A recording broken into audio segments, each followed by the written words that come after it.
Open horror story YouTube channel पर आपका स्वागत है।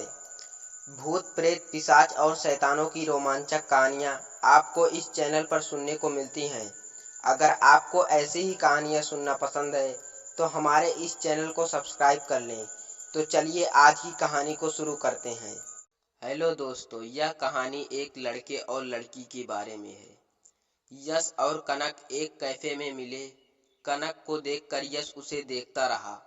कनक की वह मुस्कान यश को भा गई। वह उसका दीवाना हो गया था। अगले कई दिनों तक यश कनक को देखने के लिए उसी कॉफी शॉप में जाता रहा। उस दिन यश ने मन बना लिया कि सीधे कनक के सामने बैठ गया। कनक कहती है हेलो। यश कहता है हाय। कनक कहती है मैं जानती हूँ कि तुम एक मशहूर आदमी हो और एक आईटी कंपनी में काम करते हो और पिछले कुछ दिनों से तुम मुझे फॉलो भी कर रहे हो। यश कहता है तुम्हें कैसे पता चला ये सब? कनक कहती है यही मेरा रहस्य है। खैर बैठो और कॉफी पियो। यश और कनक ने साथ में कॉफी पी और बातें की। यश की खुशी का ठिकाना नहीं रहा। यश कहता है कल कब मिलेंगे? कनक कहती है उसी समय। यश कहता है अपना नंबर तो देते जाओ। कनक कहती है कल मिलेंगे फिर दूंगी। अगले दिन कनक और यश समुद्र तट पर मिलते हैं। यश कहता है मैं सोच रहा था तुम नहीं आओगी। कनक कहती है ये कैसे हो सकता है, मैं तुमसे मिलने नहीं आऊंगी। यश यह सोचकर बहुत खुश था कि कनक भी उससे मिलने आई है। दोनों ने काफी समय साथ बिताया और जब शाम के 6:30 बज गए तो कनक के मोबाइल का अलार्म बज उठा। कनक कहती है मुझे अभी जाना है। यश कहता है इतनी जल्दी? कनक कहती है हाँ, वो मेरे परिवार की बंदिश है, मेरा बड़ा भाई है, अब मुझे जाने दो। इतना कहकर कनक वहां से चली गई। अगले दिन वो दोनों कैफे में मिले और फिर शाम के 6:30 बजे अलार्म बजा और कनक फिर चली गई। यश को यह बात बड़ी अजीब लगने लगी। इसके बाद जब यश और कनक पार्क में मिले और 6:30 बजे तो यश ने कनक से बताया।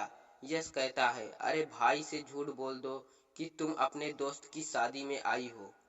कनक कहता है नहीं, मैं ऐसा नहीं कर सकती। भैया यहाँ आ जाएंगे फिर सब गड़बड़ हो जाएगी। यह कहकर कनक वहां से भाग गई। कनक के जन्मदिन पर आधी रात को यश उसके घर गया। यश ने घंटी बजाई। दरवाजा खुला और कनक जैसी दिखने वाली एक लड़की खड़ी थी। यश ने लड़की को कनक समझ लिया और बोला। यश कहता है हैप्पी बर्थडे कनक। लड़की कहती है अरे मैं कनक नहीं हूँ। यश कहता है क्या तुम मजाक कर रही हो? लड़की कहती है मैं कनक नहीं हूँ सच में। यश कहता है ओके, अब मुझे गले लगाओ। यश ने कनक को गले लगाने की कोशिश की लेकिन लड़की ने यश को जोर से थप्पड़ मारा। लड़की कहती है कितनी बार कहूँ मैं कनक नहीं हूँ, मैं कनक नहीं हूँ, मैं उसकी बड़ी बहन हूँ। उसके बदले हुए तेवर को देखकर यश हैरान रह गया। लड़की कहती है मैं जानती हूँ कि तुम मेरे बहन से बहुत प्यार करते हो और वो भी तुमसे प्यार करती है, लेकिन तुम दोनों कभी साथ नहीं रह सकते, कभी नहीं, क्योंकि सूर्य उदय के अस्त होते ही कनक के शरीर में उसका बड़ा भाई कविराज वास करता है। इसलिए अच्छा होगा कि तुम कनक को भूल जाओ और यहाँ से चले जाओ। लड़की ने यश को धक्का देकर घर से बाहर निकाल दिया। उस रात यश कनक के घर के बाहर खड़ा सोच रहा था कि ऐसा क्या हुआ है। क्या वह परेशान है? जिस लड़की से वह प्यार करता है उसके शरीर में भूत रहते हैं। अगली सुबह सूर्य उदय के समय कनक रोती हुई उसके पास आई। यश कहता है ये सब क्या है? कनक कहती है तुम घर जाओ, मैं तुम्हें सब कुछ बता दूंगी। यश कनक के कमरे में बैठा था और कनक अपनी कहानी बताने लगी। उस समय की बात है जब मैं और मेरे बड़े भाई कविराज एक पहाड़ पर गए। हम दोनों लगभग 14-15 साल के थे।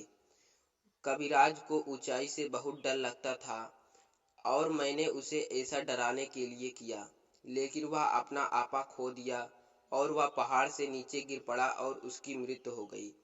उस दिन से रोज शाम को सूर्य ढलते ही उसकी आत्मा मेरे शरीर में प्रवेश करती है और मैं दिन में लड़की की तरह तथा रात में लड़का की तरह रहती हूँ।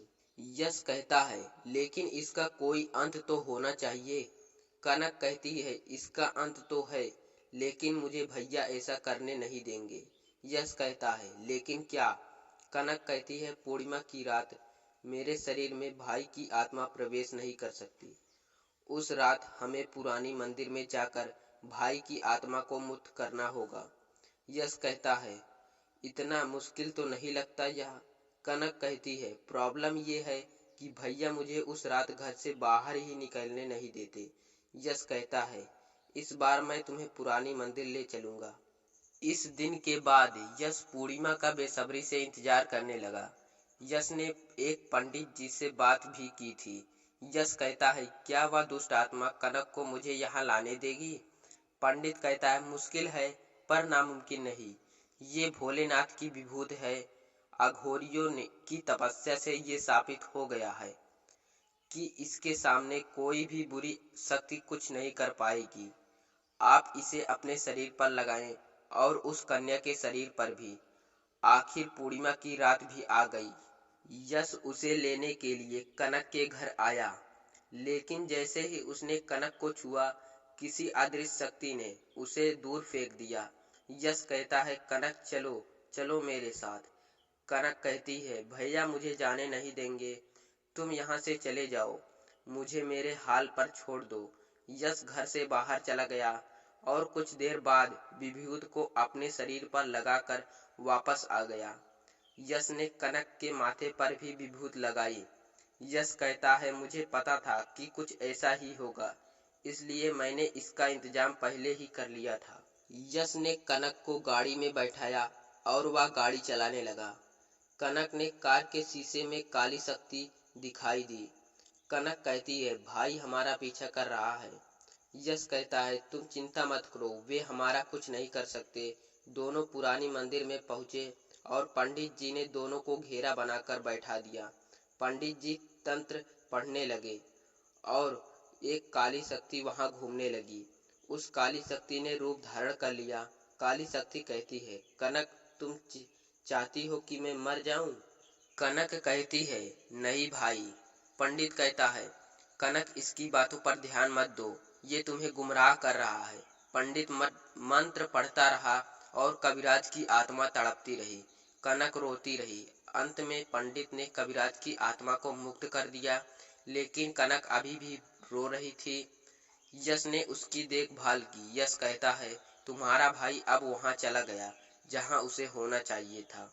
उस दिन के बाद कविराज कभी कनक के शरीर में नहीं आया और फिर कनक और यश का विवाह हो गया और फिर वे दोनों खुशी खुशी रहने लगे।